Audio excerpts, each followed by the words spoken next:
das epístolas do apóstolo São Paulo. Mas, meus amados irmãos, nós estivemos falando sobre a benignidade. A benignidade como cortesia, eu disse aqui, como bondade, é traduzido também, bom de persuasão, suave. Isso foi a definição que nós lemos aqui no estudo passado. E falamos sobre o que significa benignidade. Depois damos um toque sobre a benignidade e outras virtudes que estão na palavra de Deus, como a piedade e a benignidade. No Salmo 145, a palavra de Deus diz: piedoso e benigno é o Senhor, sofredor e de grande misericórdia. E nós falamos aqui que a benignidade, a princípio, quando olhamos certos aspectos do fruto do Espírito, como benignidade, longanimidade, paciência, bondade, do lado humano até parece que é uma flexibilidade para se tolerar o que é errado, não é isso? Para se ter certa tolerância ao que é errado, até mesmo dentro da igreja. Mas quando nós analisamos a palavra de Deus, nós vemos que todas essas características do fruto do Espírito, que deve ser gerada, produzida na vida do crente, porque eu já falei aqui que o fruto do Espírito é o caráter de Cristo, não é isso? É a meta que o Espírito Santo quer alcançar através de nós, ou nos levar a alcançar, melhor dito, para que fiquemos parecidos com Jesus. As obras da carne é o que faz o crente ficar parecido com o diabo, com o seu pai, que era o pai antigo, não é? Mas agora, como filhos de Deus, em Efésios 5, o apóstolo São Paulo diz que nós devemos imitar ao Pai e imitar a Jesus Cristo, sermos semelhantes a Ele. E isso é possível através do fruto do Espírito. E a benignidade, como característica do fruto do Espírito, não é resultante da fraqueza, da permissividade, da flexibilidade diante dos erros de uma pessoa, senão a palavra de Deus mostra que a benignidade está firmada, a benignidade de Deus está firmada sobre a piedade, sobre uma vida reta, uma vida de santidade, de forma que Deus é benigno quando existe no homem o propósito de consertar, o propósito de se arrepender e viver uma vida piedosa. A Bíblia fala da benignidade e fidelidade. No livro de Provérbios, capítulo 3 e versículo 3, diz: não te desamparem a benignidade e a fidelidade. Isso nos dá a entender de que quem é benigno tem que primeiro ser fiel a Deus. Amém? A Bíblia fala também de uma outra virtude que está junto à benignidade, que é a verdade.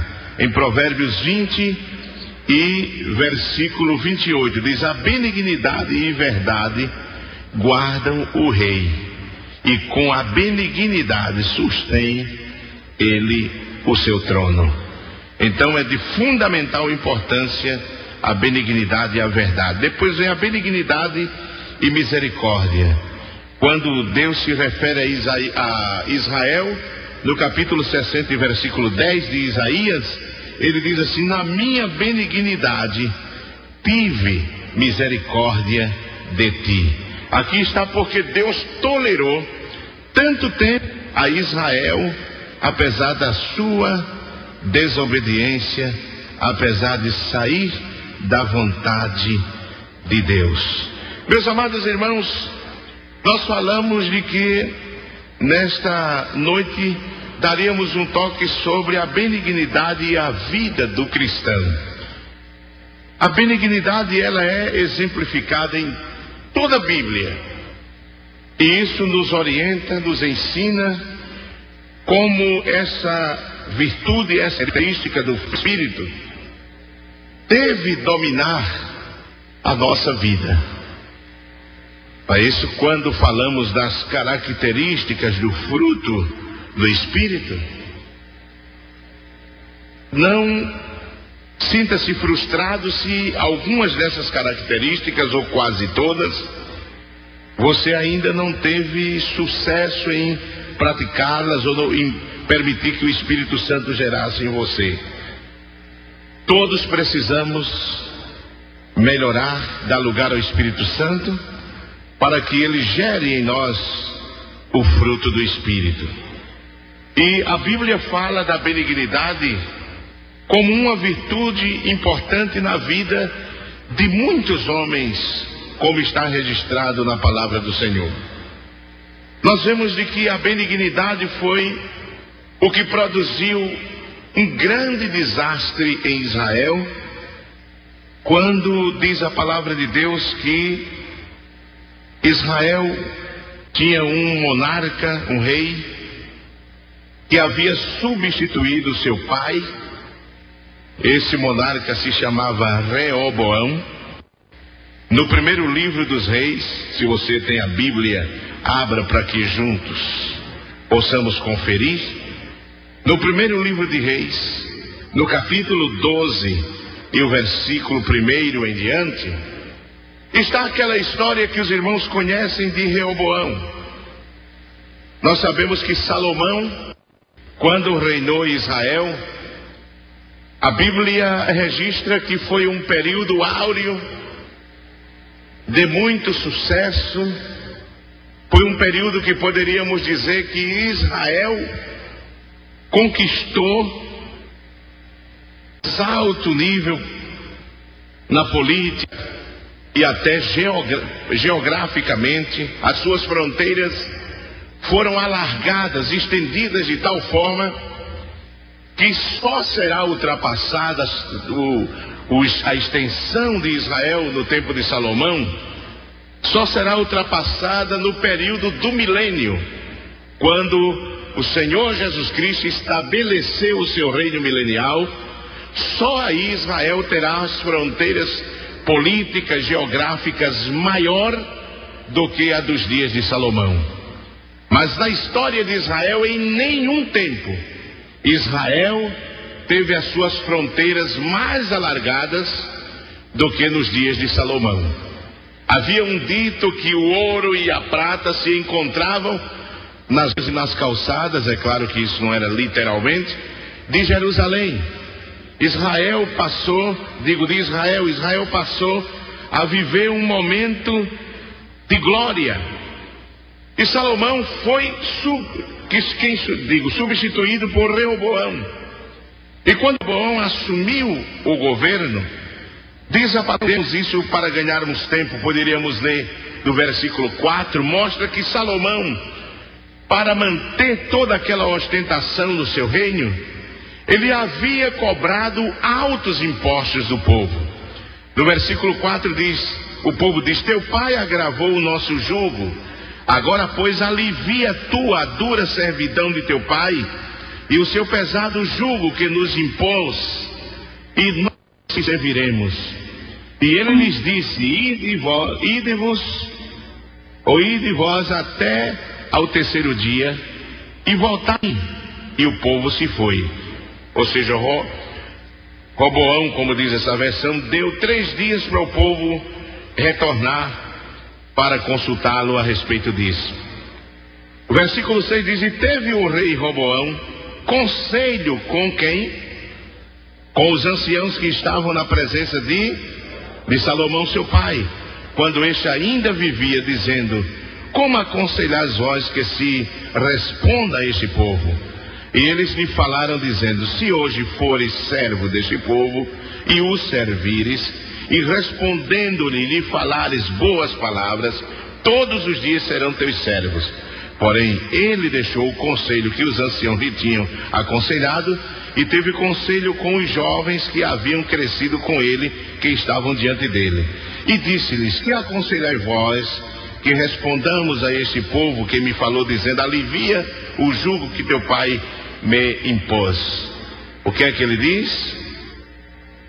E os jovens que haviam crescido com ele lhe falaram, dizendo: assim falarás a este povo que te falou, dizendo: teu pai fez pesadíssimo o nosso jugo, mas tu o alivia de sobre nós, assim lhe falarás: meu dedo mínimo é mais grosso do que os lombos de meu pai.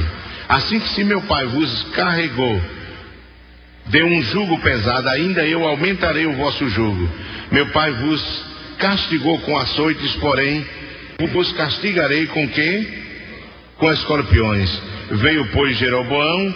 Bom, até aí o versículo 11, veja que os anciãos de Israel aconselham a Roboão, ou em outra versão, Reoboão, para que ele alivie aquela carga que pesava sobre o povo.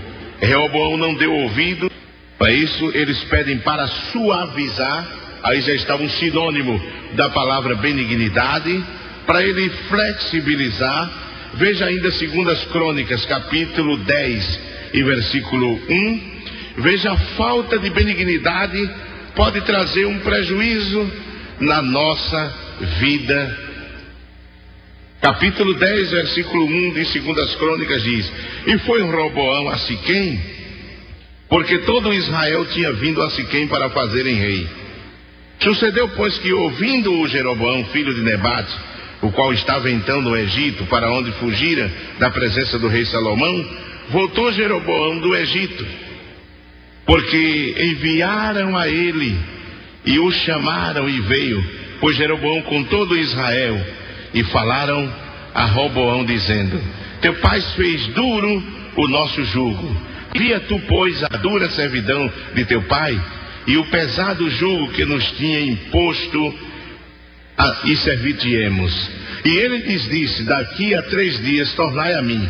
Então o povo se foi, e teve Roboão conselho com os anciãos que estiveram perante Salomão seu pai, enquanto viveu, dizendo: como aconselhais vós que se responda a este povo? Veja o que diz o versículo 7.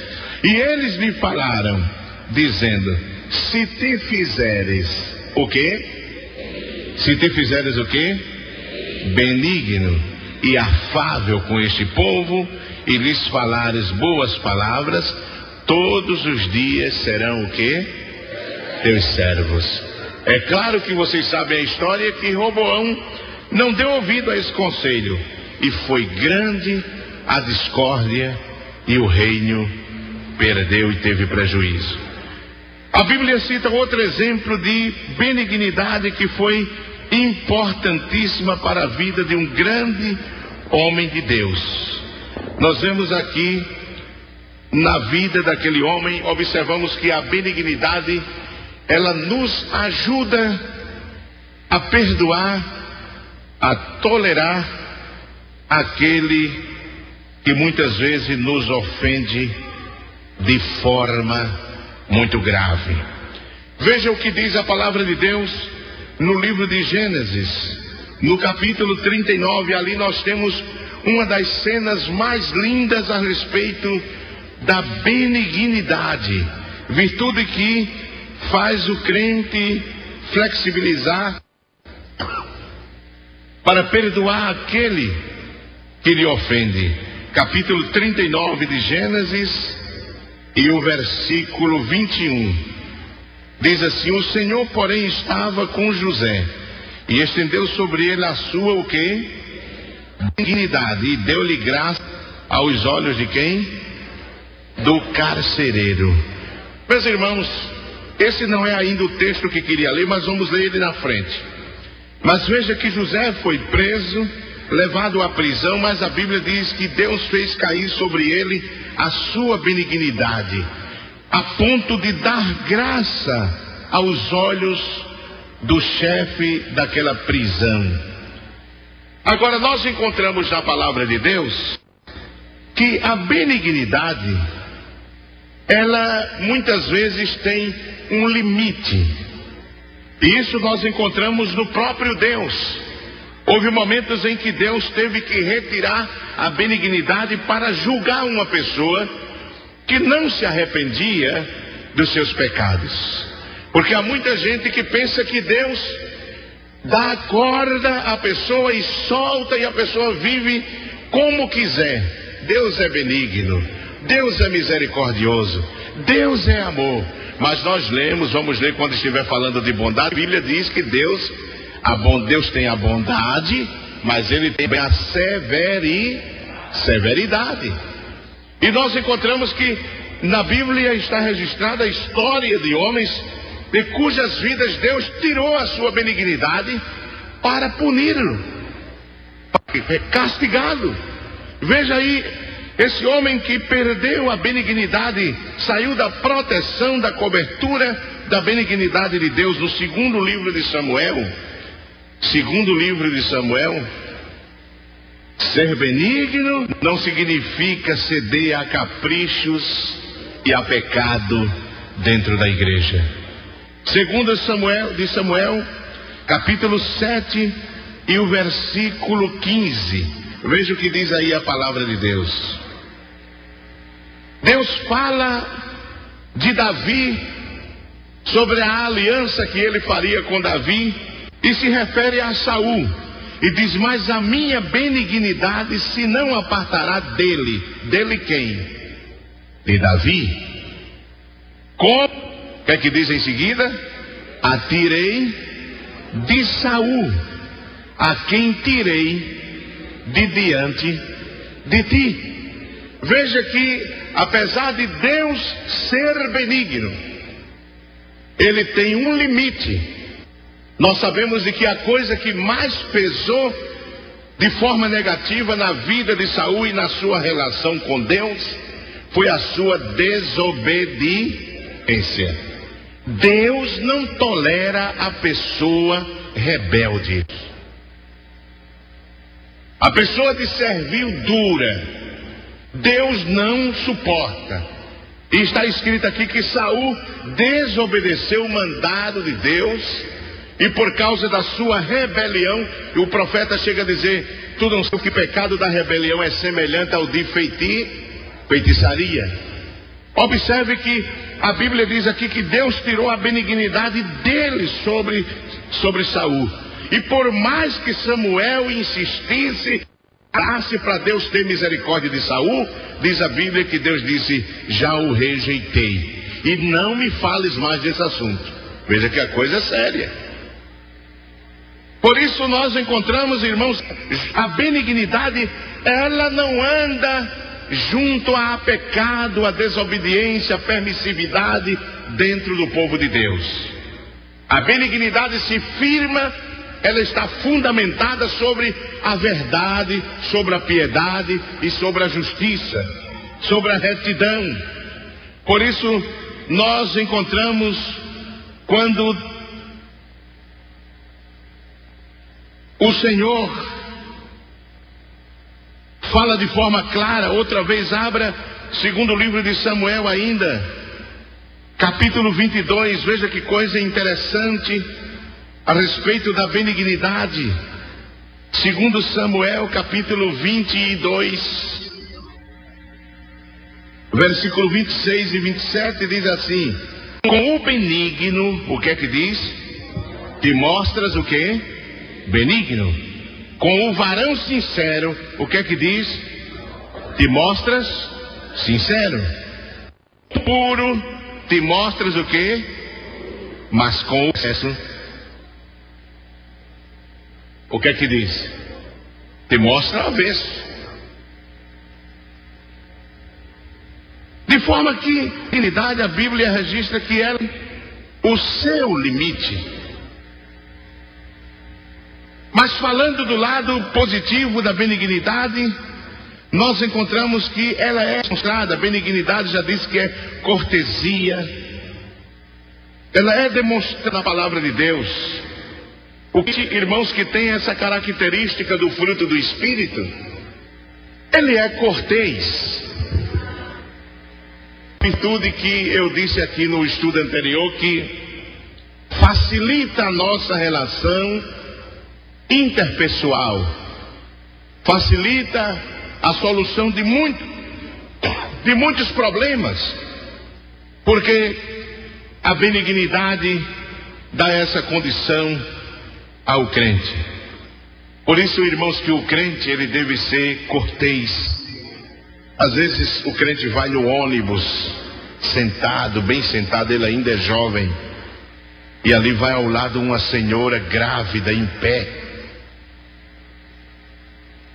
E ele parece que nem vira o rosto para o outro lado. Mas o crente tem o fruto do Espírito, irmãos, ele logo manda aquela senhora sentar. E a gente vai ver isso na Bíblia. Um cego, às vezes, pessoa deficiente, né, da visão, às vezes vai atravessar e tem dificuldade, o crente está ali e vira as costas. É errado. Se ele virar as costas, é errado.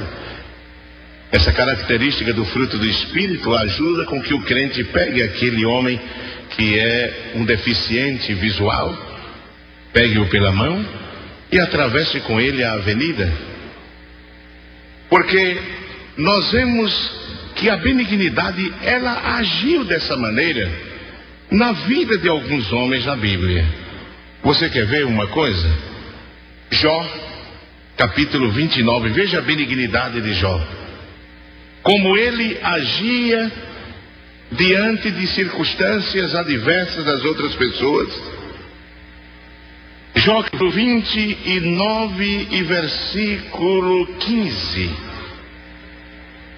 Diz assim: eu era o olho de quem? E os pés de quem? Dos necessitados era o quê? E as causas de quê? E as causas de que não tinham conhecimento, inquiria com, e quebrava os queixais do perverso, e dos seus dentes tirava o quê? A presa. Você dá a entender? Você percebe que esse homem de Deus, ele servia de olhos para o cego. O que quer dizer isso? Que muitas vezes Jó, apesar de ser um homem, um fazendeiro, um homem muito rico, um patriarca, ele serviu de olho para o cego. Ele guiou o cego. Desculpa, irmão. Muitas vezes serviu de pés para o coxo. Ou seja, ele ajudou o coxo a caminhar, a atravessar. Dos necessitados eu era pai. E as causas de que não tinham conhecimento, inquiria com diligência. Veja que diz que Jó guiava os cegos, defendia os necessitados, hospedava os viajantes e demonstrava dessa forma essa característica do Espírito, que é a benignidade. Veja ainda no capítulo 31 e o versículo 32 do livro de Jó. Diz assim: o estrangeiro não passava a noite aonde? As minhas portas abria para quem? Ao viadante, ao peregrino, ao forasteiro. Meus irmãos, Jó era um crente realmente piedoso, em quem estava esta característica do fruto do Espírito, que é a benignidade. Outro exemplo, outro homem que demonstrou a benignidade na sua vida. Agora sim, vamos ler o texto que eu queria ler. Gênesis capítulo 45. Gênesis 45. Veja que José, ele possuía o fruto do Espírito. Você deve se lembrar daquela palavra que Jacó dá no final da sua vida, se referindo a José. Ele diz que José era um ramo o quê? Era um ramo o quê? Frutífero. Ele diz que ramaste por cima das paredes, os frecheiros te quiseram dar flechadas, mas o teu arco se susteve no forte de Israel. José, em circunstância nenhuma da sua vida, deixou de produzir fruto, fossem elas favoráveis ou fossem elas desfavoráveis. José era um crente que produzia frutos, o fruto. E nós vemos a benignidade demonstrada nas Escrituras através da vida de José. No capítulo 45, meus irmãos, e versículo 21 de Gênesis, diz assim: e os filhos de Israel fizeram assim, e José deu-lhes carros conforme o mandado de Faraó. Também lhes deu comida para o E todos lhes deu a cada um mudas de vestes, mas a Benjamim deu 300 peças de quê? De prata e 5 mudas de... E a seu pai enviou semelhantemente o quê? 10 jumentos carregados do melhor e 10 jumentos carregados de trigo e pão e comida para seu pai. Para quê? Para o caminho. E despediam os seus irmãos e partiram, e disse-lhes: não contendais pelo caminho. Veja a benignidade de José sendo demonstrada aí. José tinha tudo, irmãos, para se vingar nesta hora. Tinha ou não tinha, irmãos? Os seus irmãos tinham invejado-o desde a sua tenreidade. Tentaram matar José. Como não conseguiram, venderam a José no mercado de escravos, para o mercado de escravos. E apesar de tudo isso, diz aqui a palavra de Deus que José fez o bem aos seus irmãos. Se você passa 5 capítulos mais à frente, o capítulo 50 e o versículo 14, você vai ver aí a benignidade entrando em ação na vida deste homem de Deus que foi José. Gênesis 50, versículo 14 diz: depois tornou José para o Egito, ele e seus irmãos e todos os que com ele subiram a sepultar a quem? O seu pai, depois de haver sepultado o seu pai. Vendo então os irmãos de José que o seu pai já estava morto, o que foi que eles pensaram? Porventura nos aborrecerá José e nos pagará certamente todo o mal que lhe fizemos. Claro, o coração deles era isso aí. Se fosse isso, meu Deus do céu, o que eles teriam feito com José, irmão? Já pensou que os irmãos teriam feito com José? Mas observe o capítulo, os versículos seguintes, nós vemos até o versículo 15. Versículo 16, agora o 17 diz: assim direis a José: perdoa, rogo-te, a transgressão de teus. Parece que nem todos estão com a Bíblia aberta. A transgressão de teus e o seu, porque te fizeram mal. Agora, pois, rogamos-te que perdoes a transgressão dos servos do Deus de teu pai. E José chorou quando eles lhe falavam. Depois vieram também seus irmãos e prostraram-se diante dele e disseram: eis-nos aqui por teus servos. Aí diz aqui: e José lhes disse, foi que José disse: não temais, porque porventura estou eu em lugar de Deus? Vós bem intentastes mal contra mim, porém Deus o tornou em bem, para fazer como se vê neste dia, para conservar em vida um povo grande. Agora, pois, não temais, eu vos sustentarei a vós e a vossos meninos. E assim os consolou e falou segundo o coração deles. Quem diz amém, irmãos? Isso é benignidade. José, que tinha tudo para vingar-se naquele momento. Mas nós vemos que é interessante que a Bíblia, você vê aí na Bíblia, a Bíblia pentecostal tem um racimo, um cachinho de uva aí, não é isso? A partir do versículo 19, está falando do fruto do Espírito aqui.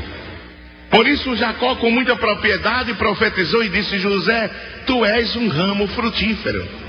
José era um crente que tinha o fruto do Espírito na sua vida. Meus irmãos, e a benignidade, ela não tem condições para agir desta maneira. Outro exemplo de benignidade, veja o exemplo de Davi. Segundo o livro de Samuel, veja outro exemplo maravilhoso, que foi o exemplo de Davi. Segundo o livro de Samuel, capítulo 18 de 2 Samuel. Veja, meus irmãos, como Davi age com benignidade para com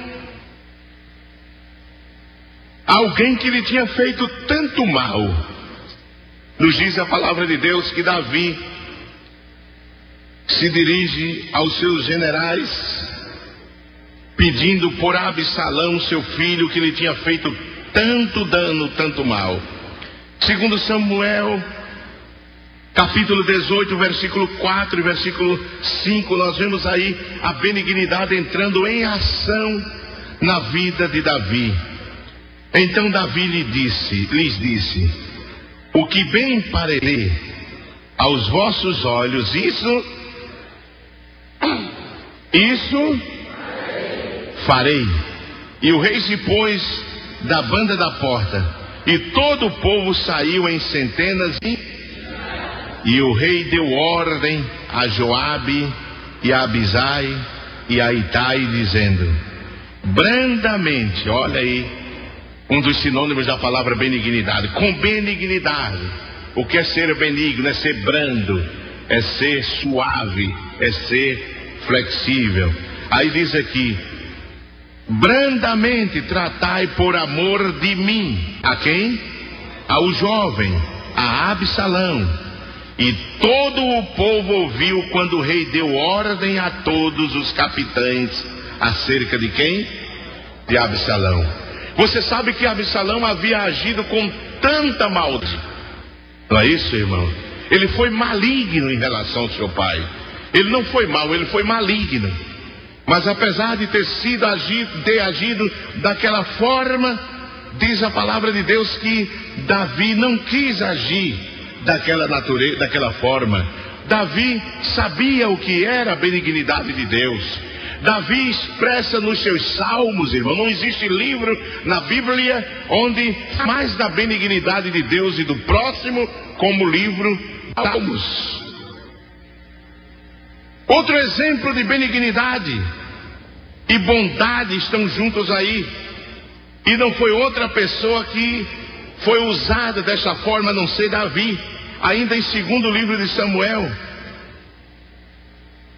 Segundo livro de Samuel, voltando agora ao capítulo 9, versículo 1 até o versículo 8. Veja aí outro exemplo de benignidade e de bondade. E disse Davi, há ainda alguém, veja que quem tem a Bíblia pentecostal tem um racimozinho de uva, não é? Um cachinho de uva. Aí o texto se refere a uma das características do fruto do Espírito. Todas as vezes que na Bíblia pentecostal tiver esse cachinho de uva, você já sabe que está se referindo à característica do fruto do Espírito.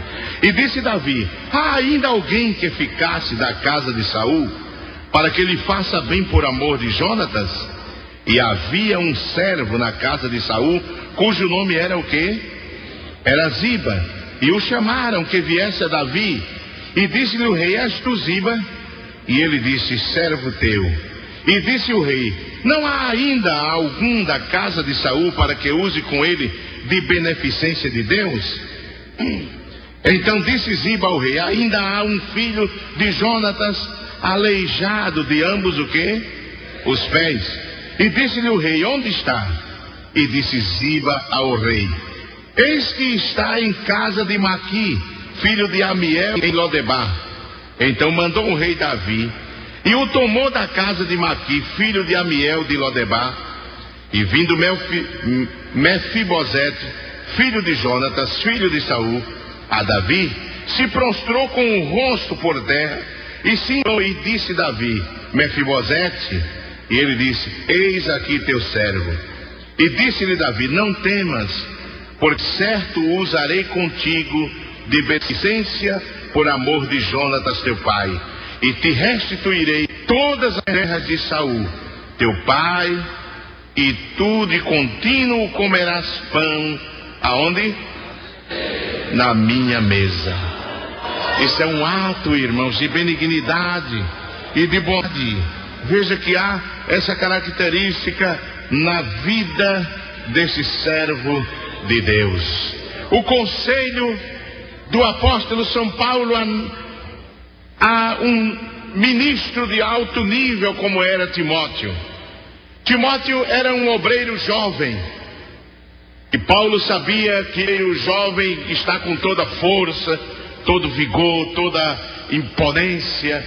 E ele sabia que Timóteo precisava de certas orientações para que ele não agisse com ímpeto, para que ele não agisse com a força da sua juventude, com o vigor, com todo o vigor da sua juventude. Já a atividade que Timóteo exercia era uma atividade de grande responsabilidade, que era lidar com ninguém mais do que com os crentes. E Paulo escreve a ele sobre a verdade e diz em segunda carta de Paulo a Timóteo, abra sua Bíblia, segunda carta de Paulo a Timóteo, no capítulo 2 e o versículo 24, e se alguém tiver uma Bíblia atualizada, ela fala de forma mais clara, irmãos, ainda nesse texto. Segunda carta de Paulo a Timóteo, capítulo 2 e versículo 24, diz assim: e ao servo do Senhor não convém contender, mas sim ser o quê? Manso para com todos, apto para ensinar, e depois o quê? Sofredor. Aí onde diz manso, quem tem uma Bíblia atualizada diz brando. Quem tem Bíblia atualizada aqui, levante a mão. Não diz branda a sua Bíblia? Quer dizer flexível, benigno, tolerante, cortês. Paulo está dizendo a Timóteo que ele haja desta maneira, de forma, meus queridos irmãos, de que a palavra de Deus ela é muito clara a respeito da benignidade. Veja a importância da benignidade na nossa vida. Que o Espírito Santo, meus amados, possa produzir, possa gerar em nós essa característica do fruto do Espírito. Quantos desejam dela, irmãos? Eu também, amém, irmãos? Ela é muito para a nossa vida. Agora vamos concluir aqui a benignidade, essa característica do fruto do Espírito. Voltemos ao texto de Gálatas, capítulo 5 e versículo 22, para meditarmos sobre uma característica do fruto do Espírito que está mais na frente. Capítulo 5, versículo 22 de Gálatas. Diz assim: mas o fruto do Espírito é o quê? Primeiro, segundo, terceiro, quarto, quinto e sexto, bondade. Falemos um pouco sobre a bondade, um fruto que poderíamos considerar, digo, uma característica do fruto que poderíamos considerar de certa forma paralela à benignidade. Mas é importante característica do fruto do Espírito para a afirmação das nossas relações interpessoais. A Bíblia define, meus amados irmãos, a bondade como sendo benevolência, bondade, retidão de coração e vida.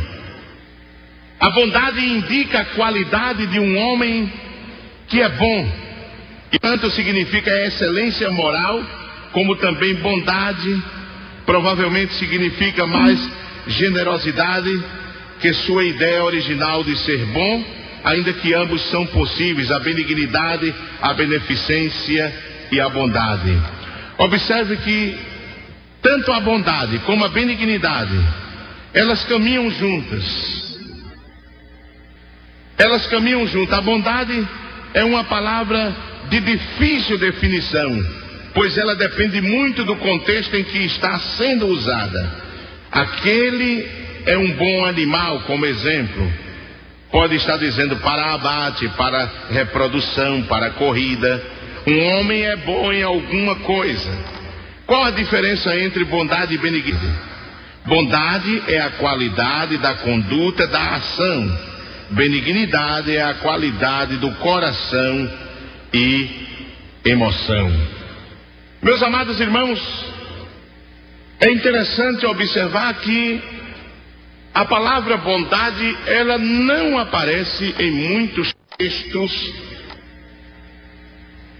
na Bíblia Sagrada, no original. No grego secular, ela não aparece. E no Novo Testamento há apenas 4 ocorrências a esse termo que é usado por Paulo aqui em Gálatas 5:22.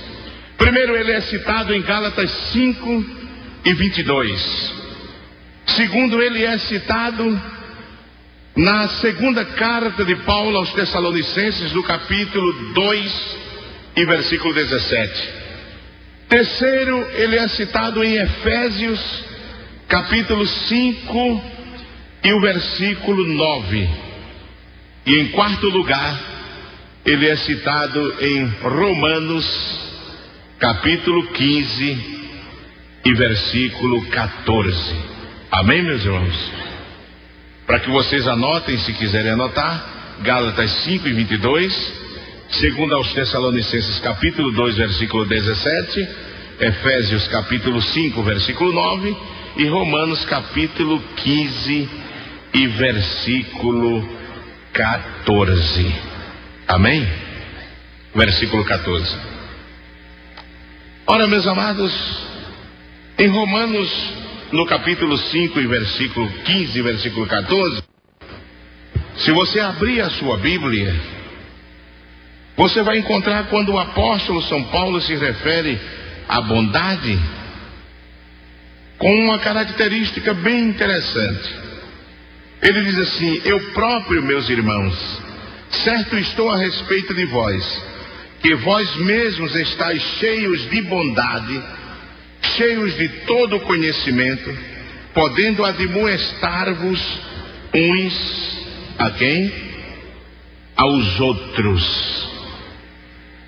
Aos outros. Segundo o que o apóstolo diz aqui, nesse texto, havia 2 coisas que o apóstolo Paulo tinha conhecimento que era possível ver nos crentes de Roma. Observe que ele diz aqui: eu próprio, meus irmãos, certo estou a respeito de vós, que vós mesmos estáis cheios de quê? De bondade, cheios de todo o, podendo admoestar-vos uns aos outros. Primeiro, Paulo vê que podia admoestar confiadamente, sabendo que os irmãos de Roma receberiam a sua exortação. Isto é, estavam dispostos a obedecer qualquer ordem que fora justa. Certamente havia perigo de orgulho e soberba na cidade de Roma. Entre os convertidos gentios podia haver certa vacilação para receber a instrução de um judeu estrangeiro. Todavia o apóstolo estava persuadido que tudo isto se havia superado pelo aprazível e humilde espírito do cristianismo para obedecer qualquer ordem que fora justa. Isso significa que aquele que tem essa característica do fruto do Espírito, ele é capaz de ouvir admoestações e ensino sem se exaltar. Em segundo lugar, Paulo vê que os crentes em Roma podiam admoestar-se um ao outro e corrigir uns aos outros com espírito de bondade, já que estavam cheios do mesmo. Tinham o conhecimento para fazê-lo, mas o que era mais importante, tinham a bondade para fazê-lo de uma maneira cristã. Observe, irmãos, que essa virtude acompanha o conhecimento. Paulo diz aqui: eu próprio, meus irmãos, certo estou a respeito de vós, que vós mesmos estáis, primeiro, cheios de bondade. Segundo, cheios de todo o quê? O conhecimento. Mas apesar de estarem cheios de todo o conhecimento, Paulo reconhece que os crentes em Roma eram capazes de ser admoestados por ele, que era um cidadão judeu. Porque eles não eram soberbos, eles eram bondadosos. Eles tinham essa característica do fruto do Espírito, que é a bondade. Amém, meus irmãos? Isso é um ensino que oxalá muitos pudessem prestar bem atenção, porque quantas pessoas, por estarem cheias do conhecimento, não querem submeter-se à exortação na igreja. Às vezes porque tem uma posição lá fora, pensa que aqui dentro é maior do que os outros. Talvez porque tenha dinheiro lá fora, pense que aqui dentro é maior do que os outros. Talvez porque tenha anéis no dedo lá fora, pensa que aqui não deve ouvir, às vezes até um vendedor de macaxeira ou um pedreiro usado pelo Espírito Santo, que prega a palavra de Deus cheio do Espírito. Se acha dono do mundo. Se acha dono do mundo. Mas Paulo dizia dos romanos: vocês estão cheios de bondade, e ainda que estão cheios do conhecimento, são capazes de ouvir a minha exortação e capazes de exortar uns aos outros. Não havia soberba, não havia exaltação naqueles crentes, irmãos. Louvado seja o nome do Senhor. Que o Espírito Santo aplique isso dentro de nós. Porque na verdade há questões que às vezes a gente tem que dizer assim: você é lá fora, aqui dentro Deus constituiu autoridades à luz da palavra, o ministério, o pastor.